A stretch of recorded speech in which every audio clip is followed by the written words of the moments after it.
My name is Orin Kerr. I'm a law professor at George Washington University here in Washington, D.C.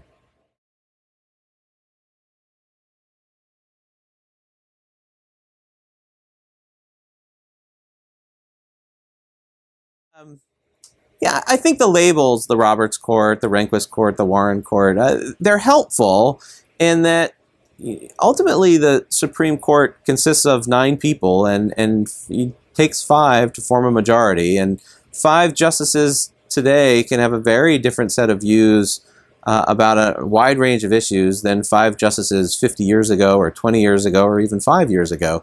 And as a result, it's helpful to think of not just the court or a court, but rather as this group of 9 people, or in some cases 5 people, and to see them as kind of their own entity. And I can give an example of where I think it's really helpful. I teach criminal procedure, and the field of criminal procedure is largely the product of the Warren Court.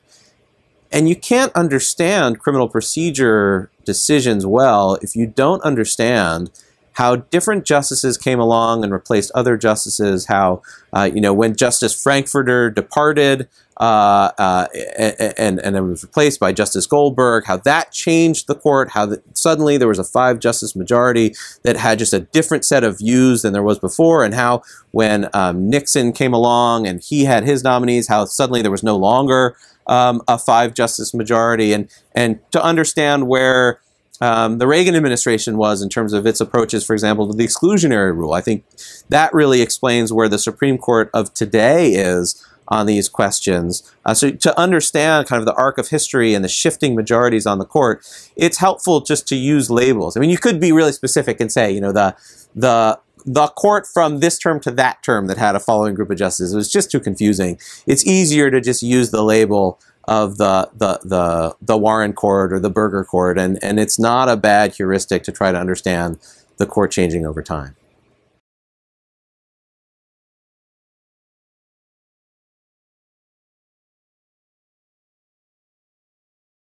Yeah. One thing that I didn't appreciate until I was a law clerk was the extent to which the justices are generalists.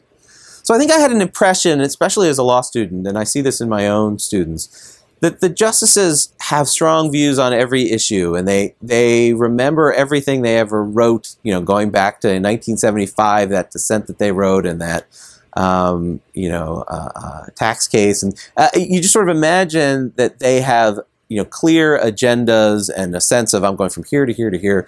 That's not generally the case. It's not the norm. The norm is that they're generalist justices. They get their docket, which they're mostly picking based on circuit split. So it's really the lower courts that are generating the Supreme Court's docket by creating disagreement in the lower courts. They get a tray of cases of that particular sitting, and there are an incredibly wide range of issues. One is an administrative law issue, one's a standing issue, one's a statutory question, one's an Article III jurisdictional issue, a criminal case, and they go into each case and they try to figure out their views of that case, and then the opinion is done, and if most of them are not writing on any particular issue, and then they're done, and then they move on to the next case, and there's an incredibly wide range of issues that they get. So the justices themselves are, at least my sense of it is, they're not acting in this strategic way. They're not sort of scheming, thinking, aha, we want to get to here to get to there, because they are by nature generalists. So they're taking it case by case,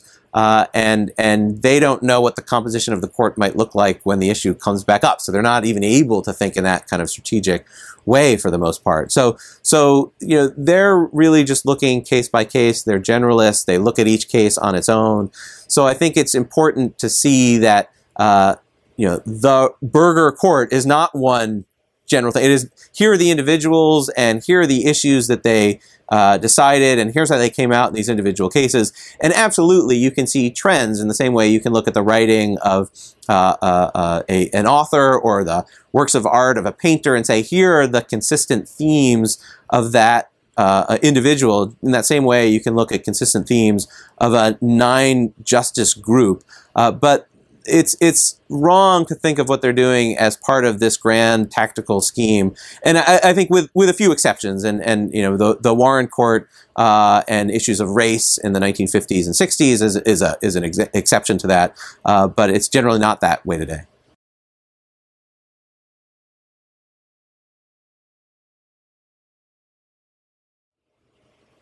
I think the Fourth Amendment is an interesting example because it is inherently responsive to technological change. The Fourth Amendment deals with investigations. Investigations deal with the technologies that people are using, and that's both individuals using technologies like cell phones or the police using technologies like thermal imaging devices.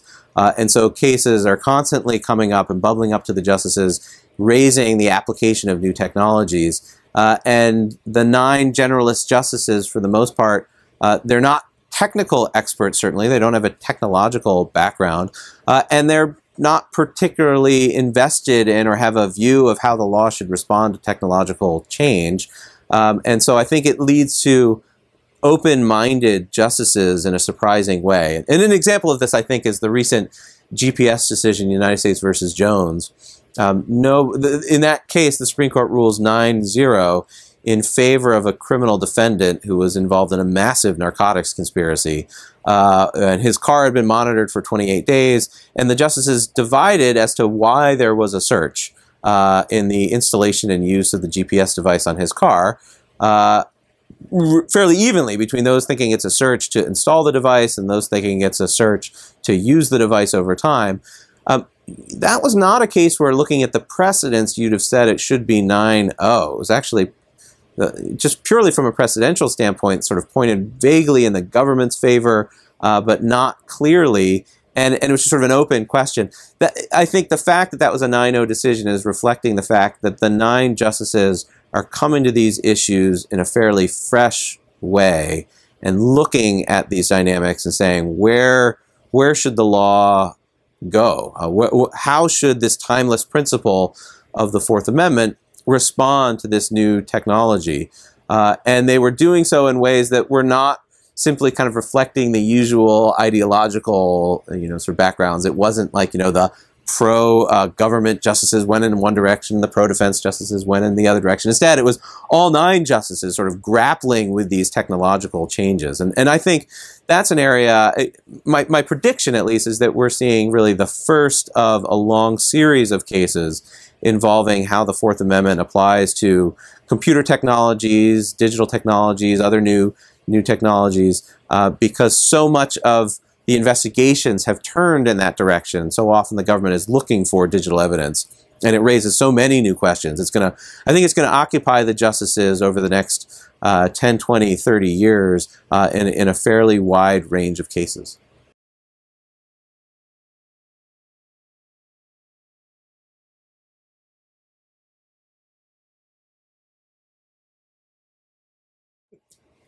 In 2011, I published an article called An Equilibrium Adjustment Theory of the Fourth Amendment. So it had everything, theory in the title, a fancy name, but his basic idea as to how the Supreme Court tends to interpret the Fourth Amendment in light of technological change, which is that the justices tend to be quite naturally attuned to ways in which technology and common practice shifts the balance of power between the government and the citizen. So sometimes technology increases the power of government to watch what people are doing. Sometimes technology decreases that ability. And I think the justices are attuned to those changes and tend to tailor constitutional Fourth Amendment doctrine to try to restore something like an original balance or some sort of balance of police power. And I suspect they will continue to do so in the technological setting. And that'll come up, I think, in a lot of different ways. So one way it comes up in the cases that were recently granted, the cell phone search cases, is